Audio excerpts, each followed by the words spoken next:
The Man Who Hated Himself. Introduction. The winter of 1886 to 1887 in the American Northwest was a season of unparalleled brutality. Ranchers and cowhands, seasoned by years of hard living and unforgiving weather, found themselves facing a natural calamity unlike any they had ever experienced. The temperatures plummeted to bone-chilling lows, and relentless snowstorms buried the vast plains and rugged terrains under feet of snow. This was not just a winter, it was a test of endurance, resilience, and sheer willpower. The cattle industry, which was the lifeblood of the region, suffered devastating losses. Thousands of cattle perished, unable to reach the scant forage buried beneath the snow and ice.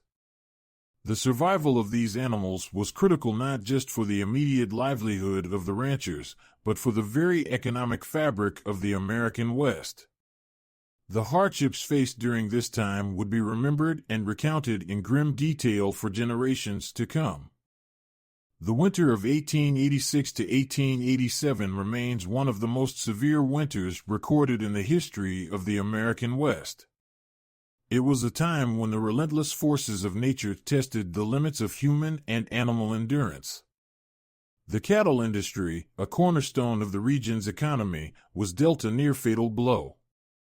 Ranchers who had survived years of fluctuating markets and harsh climates were brought to their knees by this merciless winter. News reports from the period speak of temperatures plunging to -40 degrees Fahrenheit and snow drifts reaching as high as 15 feet. Livestock, the cornerstone of the Western economy, was decimated. Some estimates suggest that upwards of 80% of the cattle in certain areas were lost. The economic devastation was matched only by the emotional toll it took on the people who lived through it.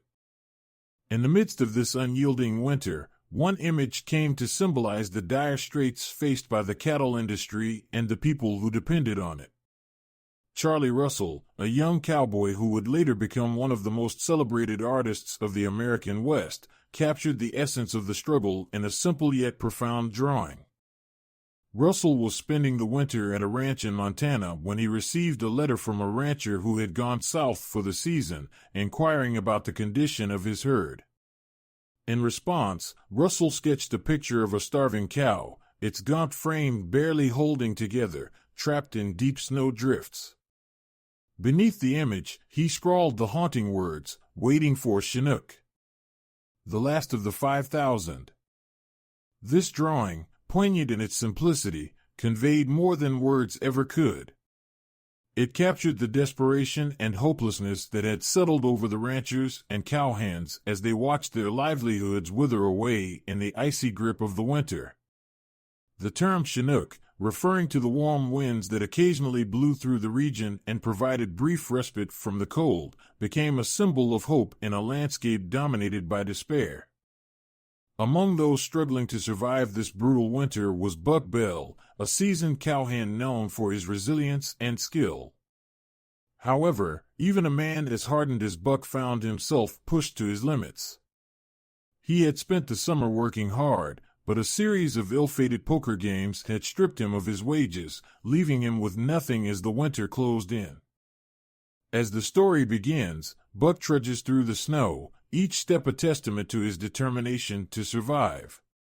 He is a man facing a desperate situation, his mind weighed down by the knowledge that he has no job, no money, and no prospects.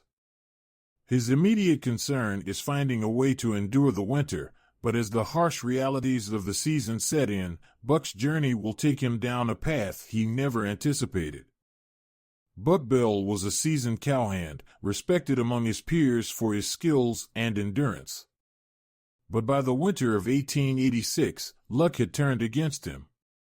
Over the summer, he had lost his wages in a series of ill-fated poker games, leaving him broke as the harsh season approached. Buck trudged through the snow towards the camp where the Circle C outfit had gathered after their last cattle shipment. He hoped to find some work or at least a place to stay for the winter. At the camp, he found Horace, the wagon boss, who was overseeing the final preparations before they headed to town. "Horace," Buck called out, his voice muffled by the cold wind. "I need a winter job. Got anything for me?" Horace looked up from his task, his face hardening with concern. "Buck, we're full up. If you'd asked a month ago, maybe I could have found something. Now, with winter setting in, there's nothing I can do." Buck's shoulders slumped. "I lost my summer wages, Horace. Can't you find anything for me?" Horace shook his head.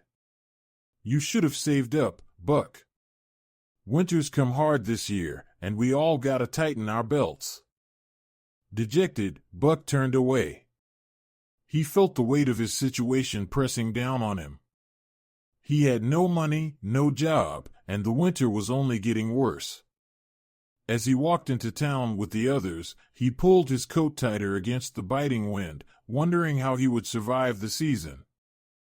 In town, the saloon was bustling with cowhands looking to spend their wages. Buck spotted Sheriff Dick Powell at the bar, a man who was both the local lawman and the saloon owner. "Evening, Sheriff," Buck greeted him, trying to mask his desperation. "Buck," the sheriff nodded, his eyes sharp and assessing. "Heard you've had a run of bad luck." "You could say that," Buck replied, forcing a smile. "You wouldn't happen to know of any work around, would you?" The sheriff shook his head slowly. "Not much going this time of year. Just keep your nose clean, Buck. Winter's hard enough without trouble." Buck nodded and moved away, his heart sinking. He bought a drink with the little money he had left and sat down, the weight of his predicament settling over him like the snow outside. As Buck sipped his drink, he thought about his options. The harsh reality was that he had few. Without money or a job, the winter could spell his end. The desperation gnawed at him, pushing him towards thoughts he'd never entertained before. Stealing wasn't in his nature, but as the days grew colder and the nights longer, his desperation deepened. He watched the other cowhands laughing and spending their wages, and he felt a pang of envy. He had worked just as hard, but now he was facing a winter with nothing. His mind kept returning to the idea of the payroll he knew was arriving in town soon. It was a desperate, dangerous thought, but as the cold seeped into his bones, Buck felt his options narrowing. Buck Bell, once a respected cowhand, now found himself on the edge of desperation, contemplating actions he would have once never considered. The winter of 1886 to 1887 was not just a test of endurance against nature, but a crucible that would test his very soul. 2. Rising action. As the days grew colder and his desperation deepened, Buck found himself standing near the train depot one frigid night. The icy wind cut through his thin coat, and the hunger pangs gnawed at his stomach. He knew that the payroll for the nearby mines was due to arrive, and the temptation to solve his problems with one bold move became too strong to resist. Buck waited in the shadows, watching as the train arrived and the express messenger unloaded the heavy iron box onto a waiting cart. The depot was eerily quiet. The only sounds were the whistle of the wind and the crunch of snow underfoot. As the train dispatcher turned away, Buck moved swiftly. With a well-aimed blow, he knocked the man unconscious and grabbed the box, his heart pounding with a mix of fear and adrenaline. Clutching the heavy box, Buck ran through the dark streets, his breath coming in ragged gasps. He reached the stockyards and, with trembling hands, pried the lid open, revealing the stacks of banknotes inside. He quickly stashed the money under the loading chute, covering it with loose hay and debris. His mind raced with thoughts of what he had just done, but he knew he couldn't stay there long. Buck hurried back to town, his heart heavy with the weight of his actions. Returning to the saloon, Buck felt a wave of guilt wash over him. He tried to blend in with the other cowhands, but the faces around him blurred as his mind replayed the robbery over and over. Every sound seemed louder, every glance more suspicious. He nursed a drink, hoping it would calm his nerves, but the guilt gnawed at him relentlessly. He had crossed a line, and there was no going back. The next morning, the town was buzzing with news of the robbery. Sheriff Dick Powell wasted no time in launching an investigation. He questioned everyone who had been near the depot, including Buck, who did his best to appear unconcerned. The sheriff's presence cast a pall over the town, and the tension was palpable. Everyone knew the thief was among them, but no one knew who it was. As the days passed, Buck's internal struggle intensified. He couldn't shake the feeling of eyes on him, the fear of being discovered. He had never been a thief, and the weight of his guilt was more than he had anticipated. Each night, he lay awake, tormented by visions of the unconscious train dispatcher and the stolen money hidden at the stockyards. The once comforting routine of cowboy life now felt like a prison of his own making. Buck decided to leave town for a while, hoping that distance would ease his guilt and fear. He made his way to Rocky Point, a remote line camp, where he stumbled upon Cotton Eye, a fellow cowhand, lying in the snow with a broken leg.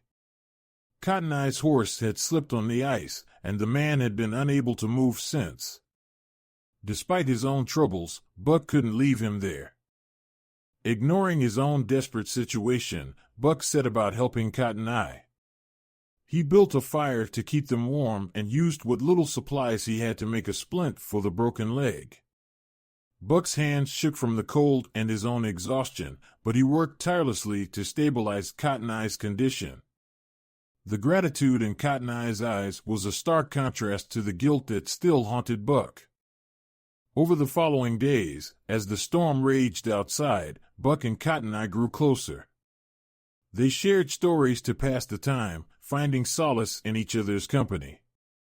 Buck's compassion and care for Cotton Eye helped ease his own burden of guilt, if only a little. The two men faced the brutal winter together, forming a bond that would be tested by the harsh realities of their situation.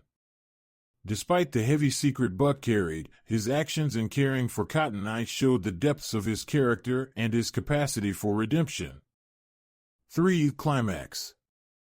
As the days grew colder and longer, Cotton Eye's condition improved thanks to Buck's diligent care.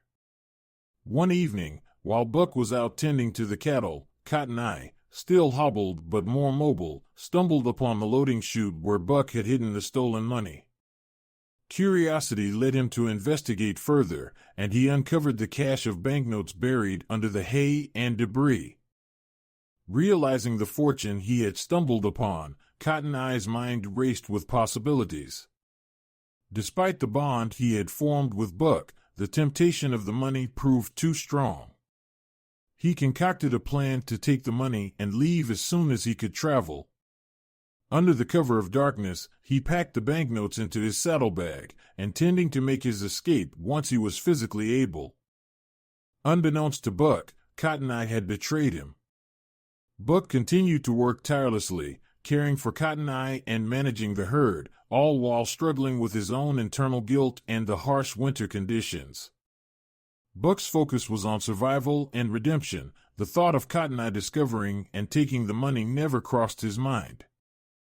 Each day, Buck tended to the cattle, breaking the ice in the water troughs, and rationing the dwindling supply of hay. He checked on Cotton Eye frequently, ensuring his leg was healing properly and that he had enough to eat. Buck's compassion and dedication never wavered, even as the winter grew more brutal. As the food supplies dwindled further and the cattle grew weaker, Buck faced a difficult decision. The current conditions were unsustainable. If they stayed put, the herd would not survive. Buck decided that their only hope was to move the herd south, towards the sheltered valleys where the snow might be less deep and forage more accessible. Buck explained his plan to Cotton Eye, who, while still weak, offered to help as best as he could. The two men prepared for the arduous journey, bundling up against the cold and gathering what supplies they could. Buck's determination to save the herd provided him with a sense of purpose, even as the specter of his crime continued to haunt him. The Chinook wind. As Buck and Cotton Eye began their southward journey, leading the weak and starving cattle through the snow-covered landscape, a miracle occurred. The Chinook wind, warm and fierce, began to blow down from the mountains. The sudden warmth was startling after months of relentless cold.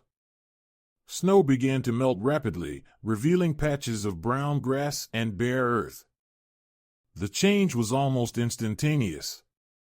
Where moments before there had been only icy desolation, now the land seemed to come alive. Streams of melting snow trickled through the fields, and the scent of thawing earth filled the air. Buck felt a surge of hope and relief. The Chinook wind had arrived, and with it, the promise of survival. With the arrival of the Chinook, the cattle began to recover. The animals, which had been on the brink of starvation, eagerly grazed on the newly exposed grass. Their energy returned, and the threat of starvation receded. Buck and Cotton Eye worked tirelessly to ensure the herd's safety, guiding them to the best grazing spots and making sure they stayed together. As the snow melted and the days grew warmer, Buck's efforts were finally rewarded. The herd, which he had feared would be lost, began to thrive once more. Buck himself felt a sense of renewal, the warm wind lifting not only the physical burden of the winter but also some of the weight of his guilt. However, the relief brought by the Chinook was bittersweet. Unbeknownst to Buck, Cotton Eye was preparing to leave, taking the stolen money with him. The bond they had formed was tainted by Cotton Eye's betrayal, a revelation that would come to light all too soon. For now, Buck focused on the immediate task at hand, unaware of the storm still brewing within his own camp. 4. Falling action. As the Chinook wind continued to blow, melting the snow and bringing a sense of renewal to the land, Horace and the old gent set out to check on the remote lion camps and assess the damage caused by the harsh winter. When they arrived at Rocky Point, they were astonished by what they found. Buck Bell, gaunt and frostbitten, was tending to a herd of cattle that had miraculously survived the brutal winter. The sight of the cattle, many of which belonged to various ranches in the area, grazing on the newly exposed grass, filled them with amazement and gratitude. Buck's determination and relentless efforts had saved not only his own cattle but also strays from neighboring ranches. "Horace, look at this," the old gent said, his voice filled with awe. "Buck's done the impossible. He saved them." Horace nodded, his eyes scanning the scene. "He's a tough one, that Buck. But look at him, he needs help." They approached Buck, who greeted them with a weary but relieved smile. "Horace, old gent," he said, his voice hoarse. The Chinook came just in time. As Horace and the old gent helped Buck and the cattle, Cotton Eye, weakened by his own injuries and guilt, finally broke down. The weight of his betrayal had become too much to bear, and he knew he couldn't continue without confessing. "I need to tell you something," Cotton Eye said, his voice trembling. "I took the money. Buck didn't know. I found it and I planned to leave, but I couldn't do it. Not after everything he did for me." Horace and the old gent listened in silence, their expressions hardening. Cotton Eye's confession cleared Buck's name, but it also added a layer of complexity to the situation. Buck, upon hearing the confession, was stunned. He had trusted Cotton Eye and cared for him, and the betrayal stung deeply. But in the face of Cotton Eye's genuine remorse, Buck found it within himself to forgive. Horace and the old gent quickly realized that Buck needed immediate medical attention. His frostbite and exhaustion were severe, and he was on the brink of collapse. They sent for Doc Steele, who arrived promptly with his medical supplies. Doc Steele examined Buck, noting the frostbite on his fingers and toes, and the signs of severe exhaustion. "He needs rest and proper care," Doc Steele said, his tone serious. "He's a tough man, but this winter has taken a heavy toll." Under Doc Steele's watchful eye, Buck was nursed back to health. The doctor treated his frostbite, ensuring that Buck wouldn't lose any fingers or toes, and provided him with nourishing food and warm blankets. Slowly, Buck began to recover, his strength returning with each passing day. As Buck recuperated, the old gent and Horace reflected on his extraordinary efforts and the selfless determination he had shown throughout the winter. Despite the theft, Buck's actions had saved countless cattle and demonstrated a character of remarkable resilience and integrity. The old gent approached Buck one evening, sitting beside his bed. "Buck," he began, "what you did was wrong, but I see the man you are now. You saved those cattle when most would have given up. For that, we forgive you." Horace nodded in agreement. "You've more than paid for your mistake, Buck. You've proven yourself in ways that matter most." News of Buck's deeds spread through the community. The ranchers whose cattle he had saved came forward to thank him, their gratitude outweighing any lingering suspicion from the robbery. Buck's reputation, tarnished by his moment of desperation, was restored by his unwavering commitment to survival and redemption. One by one, members of the community approached Buck, expressing their thanks and offering their support.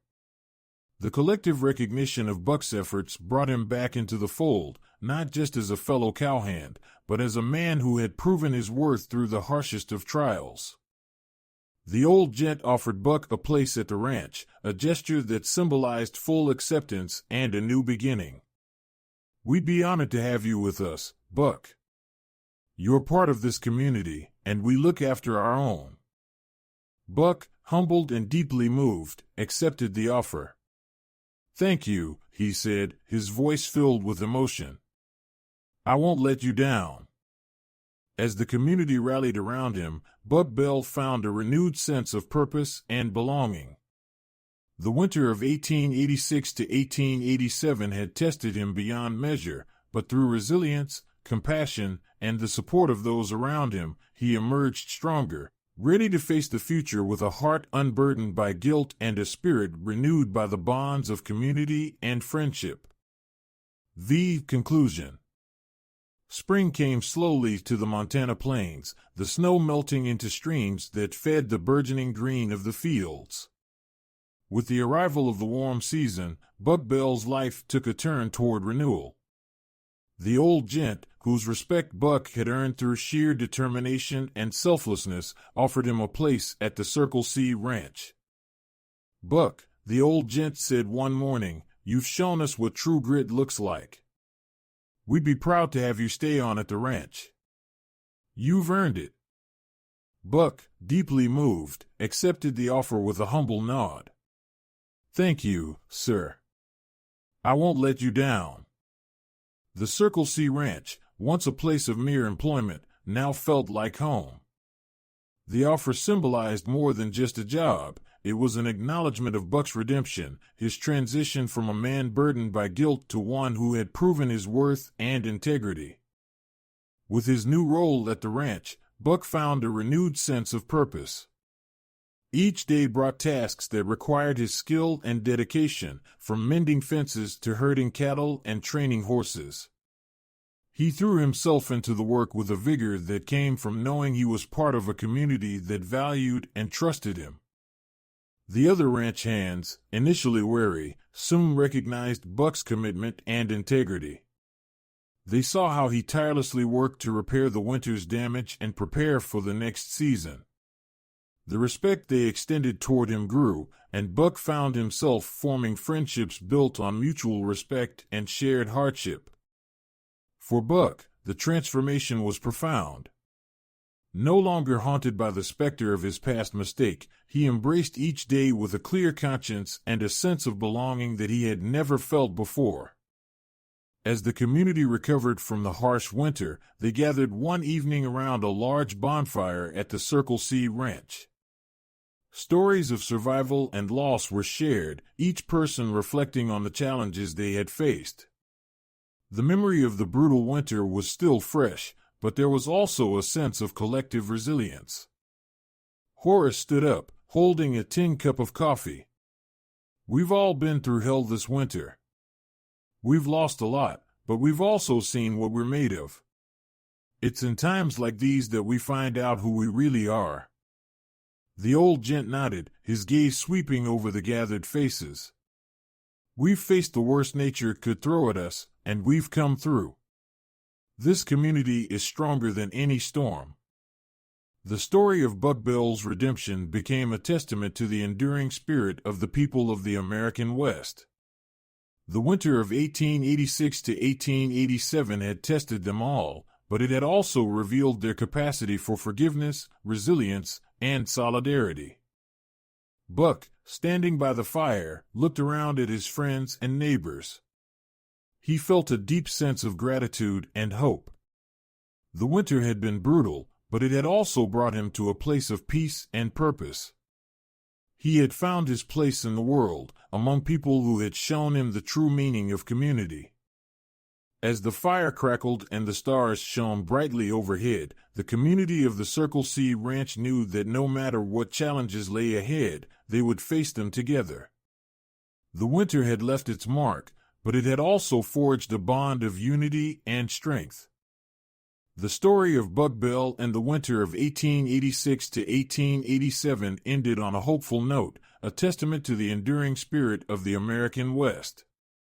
Through hardship and adversity, they had discovered the power of redemption, the strength of community, and the unyielding resilience that defined their lives. Epilogue. Years later, the tale of Buck Bell and the winter of 1886 to 1887 would be told around campfires and in ranch houses, a story of redemption and resilience that became part of the folklore of the American West. Buck's journey from desperation to redemption served as a reminder that even in the darkest of times, there is always a path to hope and renewal. The enduring spirit of the people of the West, like the chinook wind that brought life back to the land, continued to inspire future generations.